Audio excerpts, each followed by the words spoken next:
तो ये हमारी नई यूनिट स्टार्ट हो रही है मॉडर्न फिजिक्स। इसमें जो हमारा पहला टॉपिक है वो है लेज़र।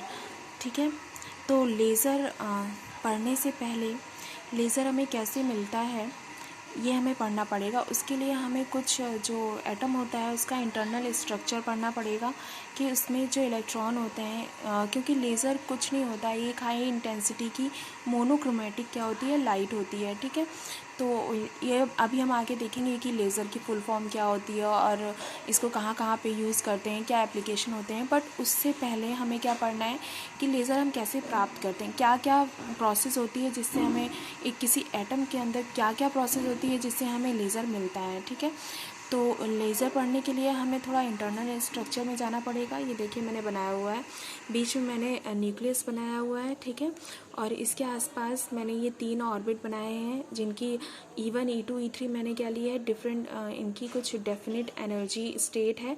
इसमें एनर्जी जो स्टेट है ये क्या है, E1 है। इसकी एनर्जी मैंने इस वाले ऑर्बिट की E1 ली है, दूसरे वाले की E2 लिया और इसकी E3 ली है। ठीक है, तो ये क्या होते हैं, एनर्जी स्टेट होते हैं जिसमें इलेक्ट्रॉन क्या कर रहे होते हैं, रिवॉल्व कर रहे होते हैं। तो नॉर्मली जिस स्टेट में इलेक्ट्रॉन रहता है, जब उसको कोई भी एनर्जी बाहर से नहीं मिलती है या वो एक्साइट नहीं होता है, तो वो नॉर्मली जिस स्टेट में रहता है उसको क्या बोलते हैं, ग्राउंड स्टेट बोलते हैं। पर अगर ये इलेक्ट्रॉन सपोज़ यहाँ पर ये जो E1 है, ये हमारा यहाँ पे नॉर्मली इलेक्ट्रॉन सस्टेन कर रहा है, तो इसकी एनर्जी E1 है। अगर इसमें इलेक्ट्रॉन को कोई भी एनर्जी मिलती है तो इलेक्ट्रॉन क्या करेगा, इलेक्ट्रॉन में टेंडेंसी होती है कि वो अपनी कक्षा को छोड़ के, अपने ऑर्बिट को छोड़ के हायर एनर्जी स्टेट में जाने की कोशिश करता है। ठीक है, तो ये क्या करेगा, तुरंत ही जैसे ही इसको एनर्जी मिल जाएगी वो क्या करेगा, तुरंत ही हायर एनर्जी स्टेट में जाने लगेगा। तो अगर जब एनर्जी मिलने के बाद जिस ऑर्बिट में ये जाता है तो उसको क्या बोलते हैं, एक्साइटेड एनर्जी स्टेट। ठीक है, एक्साइटेड एनर्जी स्टेट देखिए मैंने लिखा है, किसी तत्व के परमाणु की सबसे कम ऊर्जा वाले स्तर को ग्राउंड स्टेट बोलते हैं। और जो एक्साइटेड स्टेट होते हैं उसको क्या मतलब जो जहाँ इलेक्ट्रॉन क्या करता है, एक्साइट होकर जाता है, उसको एक्साइटेड स्टेट बोलते हैं। ठीक है, जो मैंने अभी ऊपर एक्सप्लेन किया वही मैंने यहाँ पे लिख दिया है। नॉर्मली परमाणु क्या करते हैं, अपनी ग्राउंड स्टेट में होते हैं, लेकिन जब बाहर से किसी अन्य बाहरी कारण से उसको एनर्जी मिलती है तो क्या करते हैं, हायर एनर्जी लेवल में चले जाते हैं। ठीक है, लेकिन वो हायर एनर्जी लेवल में जाने के बाद ऐसा नहीं होता है कि इलेक्ट्रॉन वहीं पे सस्टेन कर जाए। मतलब अगर E1 का इलेक्ट्रॉन है, उसको एनर्जी मिली, E3 में गया, तो ऐसा नहीं है कि वो E3 में ही बना रहेगा, वो क्या करेगा, E3 से वापस भी आएगा। और यहाँ पर जब तक बहुत ही थोड़ा टाइम पीरियड होता है जब तक इलेक्ट्रॉन यहाँ पे रह सकता है। ठीक है, तो टाइम पीरियड क्या होता है, 10⁻⁻8 सेकेंड तक ही वहाँ पर रह सकता है। बाकी इसे क्या करना पड़ेगा, वापस अपने ऑर्बिट में आना पड़ेगा। ठीक है, देखिए अब एक और मेन जो प्रोसेस होती है वो हो रही होती है जिसपे हमारा जो पूरा लेज़र स्टडी है डिपेंड करता है। ठीक है, तो क्या करता है, जब इलेक्ट्रॉन देखिए E2 मैंने कोई ऑर्बिट मान ली और E3 कोई मान ली, यहाँ पर इलेक्ट्रॉन था नॉर्मली और इसको जब एनर्जी मिली तो क्या करेगा, एनर्जी मिली तो E3 में गया, E3 में रुका ही नहीं रहेगा, जैसा कि मैंने बोला 10⁻⁻8 सेकेंड तक वहाँ पर रहेगा। वापस जब आएगा, जब वापस आता है तो ये क्या करता है, सर्टेन एनर्जी किसी सर्टेन एनर्जी का क्या करता है, एमिशन करता है। ठीक है, मतलब उत्सर्जन करता है। यहाँ से जब इलेक्ट्रॉन नीचे की तरफ आएगा, यहाँ पर आएगा तो क्या करेगा, सर्टेन एनर्जी का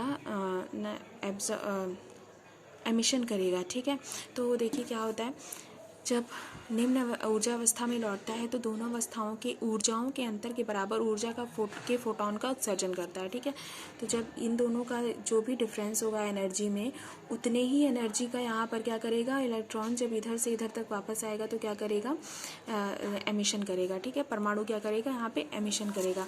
तो E3 - E2, क्योंकि E3 - E2 क्यों किया गया, क्योंकि यहाँ पर जो E3 है वो हायर एनर्जी स्टेट है। ठीक है, तो E3 - E2 h न्यू क्या है, ये एक फ्रीक्वेंसी है, लाइट जितनी लाइट एमिट हो रही है उसकी फ्रीक्वेंसी, और h क्या होता है, प्लैंक कांस्टेंट। ठीक है, तो ये देखिए फ्रीक्वेंसी ऑफ रेडिएशन या उत्सर्जित विकिरण की आवृत्ति है। यहाँ से आप निकालेंगे E3 - E2 अपॉन h, तो इतनी एनर्जी का क्या करेगा, ये यहाँ पे फोटोन का एमिशन करेगा। ठीक है, नेक्स्ट जो टॉपिक है वो क्या है, उत्तेजन विभव, एक्साइटेशन पोटेंशियल तथा आयतन विभव, आयनाइजेशन पोटेंशियल। ठीक है, आयतन नहीं होगा, आयन। ठीक है, देखिए एक्साइटेशन पोटेंशियल क्या होता है। एक्साइटेशन जैसा कि आपको नाम से समझ में आ रहा है कि किसी भी परमाणु को क्या कर सके, वो एक्साइट कर सके, ठीक है, मतलब किसी इलेक्ट्रॉन को क्या कर सके, अपनी कक्षा छोड़ने पे मजबूर कर सके, ठीक है। तो यहाँ पे क्या मैंने लिखा है, वह न्यूनतम एक्सेलरेशन पोटेंशियल जो किसी इलेक्ट्रॉन को इतनी ऊर्जा दे सके कि वह इलेक्ट्रॉन किसी परमाणु से टकराने पर उसे एक्साइट कर सके, उसे परमाणु का एक्साइटेशन पोटेंशियल कहते हैं। जाहिर सी बात है, कोई भी एटम है, कोई भी परमाणु है, उसमें ऐसा नहीं है कि आप किसी भी एनर्जी का क्या करें, आप किसी भी पोटेंशियल का उसे एनर्जी दें और वो क्या करे, अपनी मतलब अपने स्टेट को छोड़ दे, ऐसा नहीं होगा। एक डेफिनेट उसमें पोटेंशियल होना चाहिए, तभी क्या करेगा, वो अपनी ऑर्बिट को छोड़ेगा और वो ऊपर हायर स्टेट में जाएगा, ठीक है। उसे क्या बोलते हैं, एक्साइटेशन पोटेंशियल बोलते हैं, ठीक है। अब देखिए आगे क्या है, एनाइजेशन पोटेंशियल क्या होता है। सिंपली जो वो एक्सेलरेशन पोटेंशियल जो इलेक्ट्रॉन को इतनी ऊर्जा दे सके कि वह परमाणु को क्या कर सके, आयनित कर सके, उसे क्या बोलते हैं, आयनित मतलब उसको आयंस में ब्रेक कर सके, ठीक है। तो उसको क्या बोले हैं, आयनाइजेशन पोटेंशियल बोलते हैं, ठीक है। अब देखिए नेक्स्ट टॉपिक है आपका स्वतः उत्सर्जन, स्पॉन्टेनियस एमिशन। स्पॉन्टेनियस एमिशन में क्या होता है, जब यहाँ पर ये देखिए E1 कोई एनर्जी स्टेट है और E2 कोई दूसरी हायर एनर्जी स्टेट है। E2 ग्रेटर देन E1 ले लिया है, तो ठीक है। तो यहाँ से आपको पता चल रहा है कि E2 की एनर्जी स्टेट क्या है, हायर है।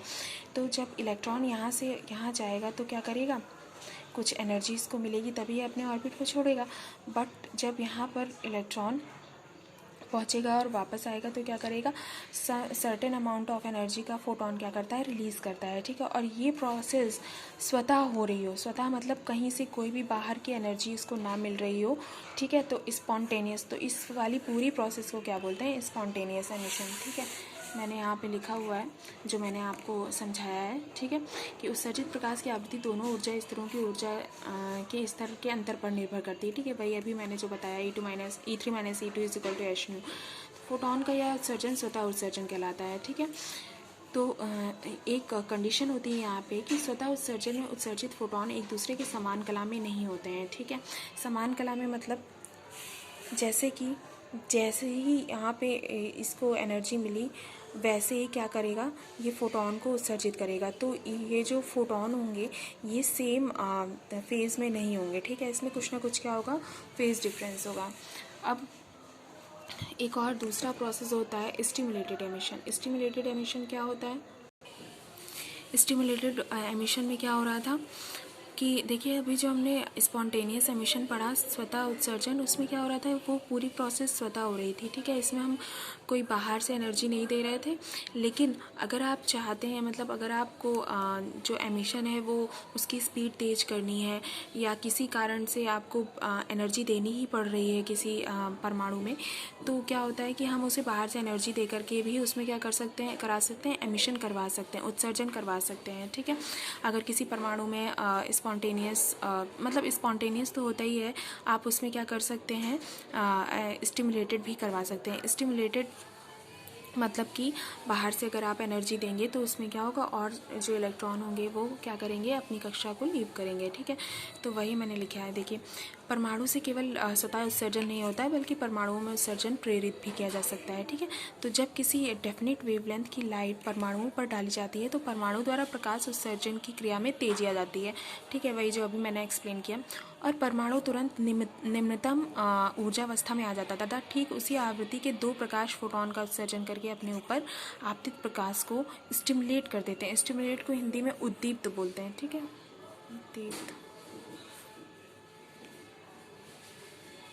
उद्दीप्त, ठीक है, उद्दीप्त कर देता है। इस प्रकार के उत्सर्जन को जिसमें उत्सर्जित परमाणु पर ठीक उसी आवृत्ति का फोटोन डाला जाता है जिसका वह उत्सर्जन करने वाला है, जिससे वह ऊपर गिरने वाले प्रकाश को उद्दीप्त कर देता है, उद्दीप्त उत्सर्जन कहलाता है। अब देखिए इसमें क्या लिखा हुआ है, मैं आपको बताती हूँ कि ठीक है, कि जैसे ये वाला कोई स्टेट था, ठीक है, यहाँ पर इलेक्ट्रॉन था, कुछ एनर्जी इसने एब्जॉर्ब की और ये ऊपर वाले स्टेट में पहुँचा, ठीक है।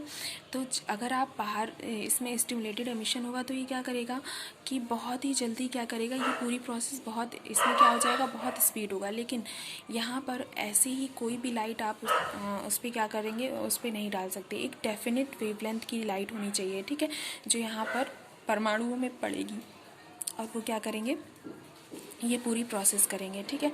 अब देखिए यहाँ पर ये जो फोटोन निकल रहे हैं, ये फोटोन क्या होंगे, बिल्कुल सेम फेज में होंगे, कोहेरेंट होंगे, ठीक है। तो यहाँ ये जो स्टिमुलेटेड एमिशन में हमारा एक स्पेशल जो केस स्पेशल इसकी क्वालिटी होती है वो क्या होती है, इसमें जो हमें लाइट मिलती है वो कोहेरेंट लाइट मिलती है, ठीक है, मोनोक्रोमेटिक कोहेरेंट लाइट मिलती है, ठीक है। तो ठीक है, ये पूरी प्रोसेस होती है। ये जो मैंने आपको यहाँ पे समझाया है वही मैंने यहाँ पे पॉइंट वाइज लिख दिया है।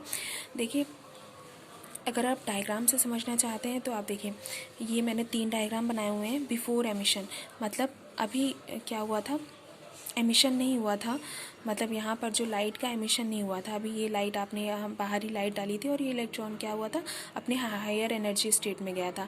अब देखिए क्या हो रहा है, ड्यूरिंग एमिशन क्या हो रहा है, जब ये जो इलेक्ट्रॉन होगा वो अपनी ओरिजिनल स्टेट में आएगा तो ये कुछ ना कुछ क्या करेगा, फोटोन रिलीज़ करेगा, एनर्जी का फोटोन रिलीज़ करेगा। और एक जो बाहरी आपने फोटोन डाला था वो भी क्या करेगा, यहाँ पे होगा, ठीक है।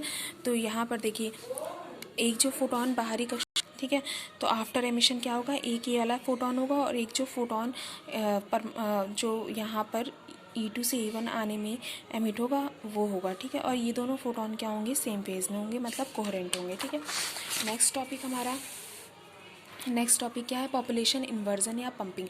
अब पॉपुलेशन इन्वर्जन किसे कहते हैं, मैंने पहले ही बताया था कि 2 स्टेट होते हैं, ग्राउंड स्टेट, एक्साइटेड स्टेट, ठीक है।